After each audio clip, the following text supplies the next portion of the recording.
Election কমিশনের যে 13টি guideline আছে তাকে সম্পূর্ণরূপে ভায়োলেট করেছেন এরা। সাসপেন্ডটা করেছেন এবং এই প্রথম সরাসরি সাসপেন্ড হয়েছে, যেটা ইলেকশন কমিশনের আইনে থাকা সত্ত্বেও ইলেকশন কমিশন এতদিন চিফ সেক্রেটারিকে অ্যাডভাইস করছিলেন। এইটা পুরো এসআইআর প্রক্রিয়াতে প্রথম ইলেকশন কমিশন তার পাওয়ার এক্সারসাইজ করেছে। এরপরে ইলেকশন কমিশন চাইলে এফআইআর করতে পারে এবং যে ইয়ারোরা 7 জন সাসপেন্ড হলেন আমরা জানি খুব বৈধভাবে উপযুক্ত কারণে করেছে। এরা ফেক স্কুল সার্টিফিকেট অ্যাকসেপ্ট করেছেন, এরা প্যান কার্ড অ্যাকসেপ্ট করেছেন, এরা অ্যাকসেপ্ট করেছেন নোটারির কাছে এপিডভিট। মূলত তৃণমূলের কথায় ডিএম বা ডিইওদের চাপে আর নন্দিনী চক্রবর্তীর ইশারাতে আর নন্দিনী চক্রবর্তীকে দিয়ে পুরো র্যাকেটটা চালাচ্ছেন মুখ্যমন্ত্রী মমতা বন্দ্যোপাধ্যায়। এই যে ফর্ম 7 এর যে সমস্ত অভিযোগ আছে এগুলো দ্রুত নিষ্পত্তি করতে বলেছে কমিশন, মানে এটা নিয়ে কি হবে মনে করছেন?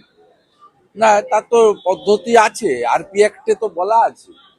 ইলেকশন কমিশন এসআইআর প্রক্রিয়াতে সম্পূর্ণভাবে যা করেছেন তার সমস্ত সিস্টেম বলা আছে। এবার সিস্টেমের বাইরে বিহার যায়নি, আপনি যাবেন কেন? কোন রাজ্যে আমি অনেকবারই বলেছি ইলেকশন কমিশনের কোনো ফাইল মুখ্যমন্ত্রীর টেবিলে যায় না, ওটা সরাসরি এক্সিকিউট করতে হয় অ্যাডমিনিস্ট্রেশনকে, যার নেতৃত্ব দেন চিফ সেক্রেটারি।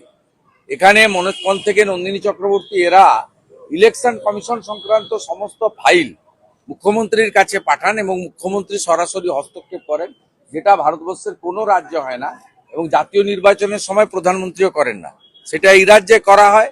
তাই ইলেকশন কমিশন এই প্রথম টাইট দেওয়ার ব্যবস্থা নিয়েছেন এবং মুখ্যমন্ত্রী যা করছেন পুরো এসআইআর প্রক্রিয়াতে বাংলাদেশি মুসলিমদের এবং রোহিঙ্গাদের বাঁচানোর জন্য করছেন। যুবসাথীর ক্যাম্পে ডাক্তারি পড়ুয়া, সিএ, বিটেক এদের সমস্ত লাইন এক মহিলা কাঁদতে কাঁদতে বলছেন ছেলে চাকরি নেই। না, আমি আপনাকে বলি, আমি 3 দিন ধরে গত পরশুদিন সল্টলেক বিজেপি অফিস থেকে বলেছিলাম, কালকেও বলেছি, আপনি কেন লাইনে দাঁড় করাচ্ছেন? এখন কোথাও লাইনে দাঁড়াতে নেই, সব অনলাইন হয়ে গেছে, পোর্টাল হয়ে গেছে, কেন লাইনে দাঁড় করাচ্ছেন?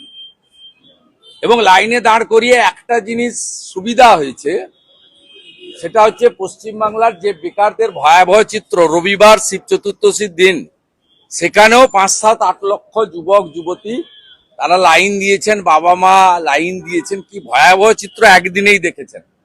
এবং আপনারা দেখেছেন কালকে মিডনাইটে বা আজকে সকালে পেয়ে গেছেন যে অনলাইন করে দিয়েছে। আরো দেখবেন কালকে একজন আমাদের যুবক বন্ধু পোস্ট করেছে, যাকে আমি রিপোস্ট করেছি এক্ষুনি, সেটাতে সুপ্রতিম চন্দ্র সরকার, যুবসাথী প্রকল্পে আমি নিজেকে এনরোল করাচ্ছি না, আমি আমার কোন রকম তথ্য এই সরকারকে দিতে রাজি নই। 2012 সালে এমপ্লয়মেন্ট ব্যাংকের নাম নথিভুক্ত করিয়েছিলাম যুবশ্রী প্রকল্পে, ভাওতা দিয়ে তথ্য জমা করে টাকার 1 ফোঁটাও পাওয়া যায়নি। এইটা গ্রাউন্ড রিয়েলিটি। আমি প্রথম দিন থেকে বলছি 2012-13 অর্থবর্ষের বাজেটে যুব উৎসাহ প্রকল্প লিখেছিলেন ডক্টর অমিত মিত্র। অক্টোবর 2013-তে নেতাজি ইন্ডোরে সরকারি সভায় মুখ্যমন্ত্রী বললেন এটা যুবশ্রী। তিনি বললেন 17 লক্ষ অ্যাপ্লিকেন্ট, 1 লক্ষ লোককে আমি দিলাম এমপ্লয়মেন্ট ব্যাংকে টাকা, আমি পর্যায়ক্রমে দেবো। সেই 2017 সালে এই স্কিমটাকে তুলে দিলেন। 17 লক্ষ অ্যাপ্লিকেশনকে কেজি দরে বেচে দিয়েছেন, মানে ওয়েস্ট পেপার হিসেবে বেচে দিয়েছেন 17 লক্ষ যুবক যুবতী। আবার এখানে এই ধান্দাটা চালু করলেন,